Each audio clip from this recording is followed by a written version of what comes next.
उपाधियां हैं जैसे पढ़ाई, नौकरी, विवाह, व्यापार, उन्नति आदि हमारे प्रारब्ध से मिलती हैं, तो उन्हें पाने का प्रयास हम करते हैं। वो हमारा प्रारब्ध करवाता है या वो हमारे नवीन कर्म में आता है?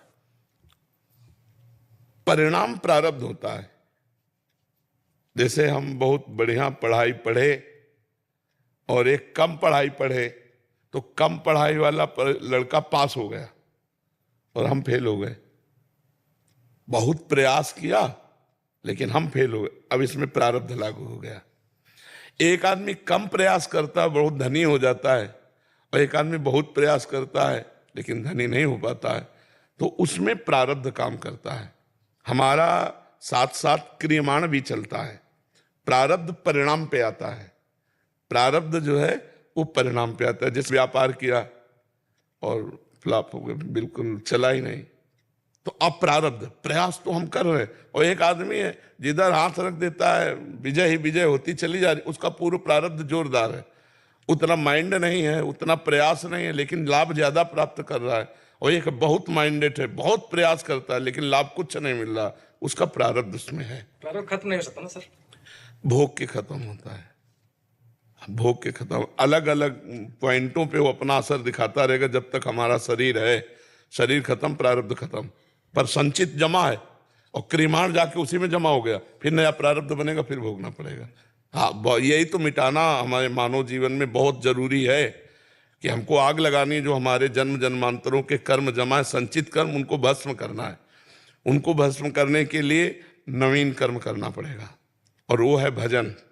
भजन रूपी कर्म के द्वारा ही हम संचित कर्म को भस्म कर सकते हैं, दूसरा कोई ऐसा कर्म नहीं। दान, पुण्य, तीर्थयाटन, ये सब पुण्य के अंदर शुभ कर्मों के अंतर्गत आएगा। लेकिन हम राधा राधा राधा, कृष्ण कृष्ण, राम राम, हरि शिव शिव जो नाम जपेंगे, उससे हमारा संचित कर्म भस्म हो जाएगा। सर अगर परहित किया जाए तो उससे कुछ कम हो सकता है? भगवत भावना से, भगवत भावना, मनुष्य समझ के नहीं। मनुष्य समझ के करोगे तो 1 रुपया दोगे 100 रुपया मिल जाएगा, लेकिन भगवान समझ के करोगे तो ये तुम्हारे कर्म संस्कार को भस्म कर देगा। अच्युत भावना विहीन कर्म शुभ और अशुभ, और अच्युत माने भगवान, भगवत भावना युक्त कर्म वही कर्म।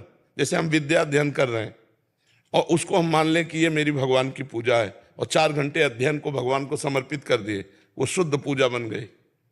और पूजा कर रहे हो और रुपए के लिए कर रहे हो, तो यद्यपि पूजा है पर वो पूजा नहीं मानी जाएगी, क्योंकि आपका अर्थ लक्ष्य है। और वो किसानी कर रहा है लेकिन लक्ष्य उसका भगवान है, तो किसानी भी उसकी पूजा हो गई। मान लो बॉर्डर पे खड़ा हुआ है, भगवान की प्रसन्नता के लिए, राष्ट्र की सेवा में खड़ा है, अब आतंकवादी ने गोली मार दिया और उसकी पूजा बन गई। गोली मारना, हत्या करना भी पूजा बन गई। हमारा लक्ष्य क्या है, उद्देश्य क्या है, ये देखना खास बात है। कर्म उद्देश्य के साथ महान और नीच हो जाता है। उद्देश्य महान तो कर्म महान।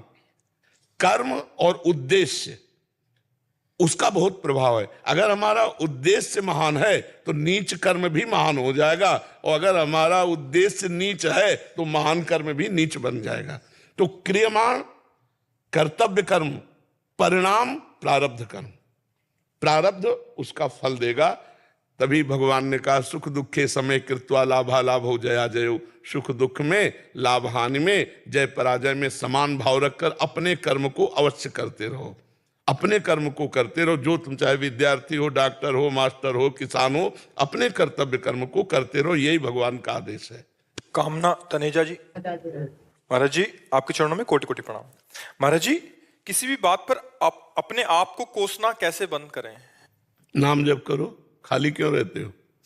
नाम जप करो। नाम जप से इतना बल आएगा कि आपसे कोसने वाले कार्य ही नहीं होंगे। आपकी सोच पवित्र हो जाएगी। पवित्र सोच दूसरों को भी आनंद देती है और खुद आनंद देती है।